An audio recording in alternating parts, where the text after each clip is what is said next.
This video is on grounded theory, which is not as I initially thought when I was first learning about these different qualitative theories, a theory that grounds a research study. Instead, grounded theory refers to grounding an emergent theory, a new theory, developing a new theoretical framework or theoretical perspective that is instead grounded in data that has been systematically gathered and analyzed in a very intentional way. So the purpose is to develop that new social science theory rooted in data, not to ground the interpretation of the data in a theory. That should be occurring regardless of which approach you are taking to qualitative research.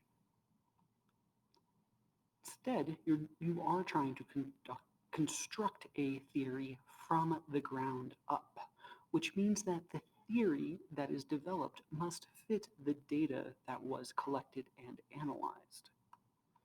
And that theory must be understandable and relatable to those in the research area. A theory does no good if it's not in some way generalizable.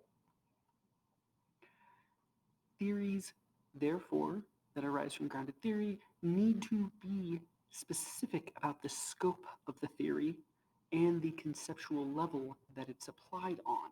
It needs to be applied widely, but it can be not universally applicable. For instance, critical race theory is more applicable for some situations than other situations.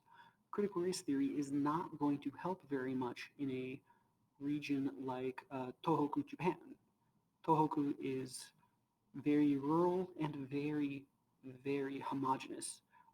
They are pretty much all Yamato Japanese, and so trying to apply a critical race framework in that region that is homogenous largely probably won't help too much.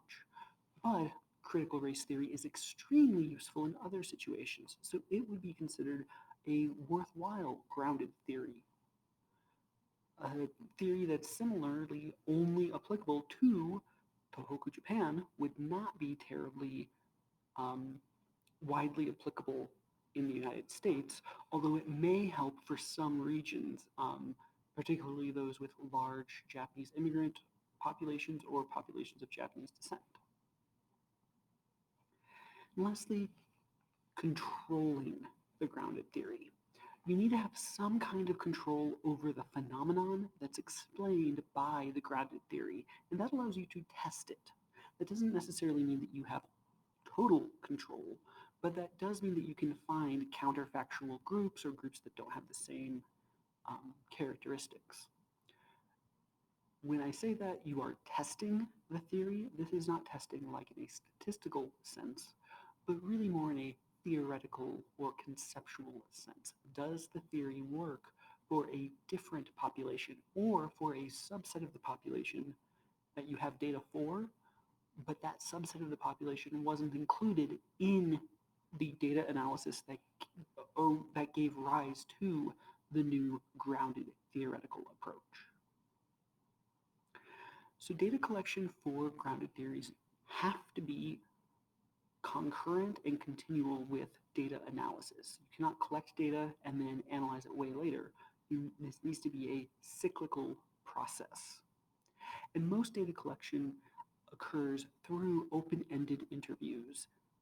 Direct observations are also often used, but not normally given as much impact on the final theory that's generated as the in-depth, open-ended interviews. Remember that the theory that is generated is grounded in the data, so you have to be sure that you are collecting the data that you need. If you are collecting data that is not relevant, either you won't be able to develop a grounded theory, or more likely you're going to have essentially wasted time and resources in that data collection process.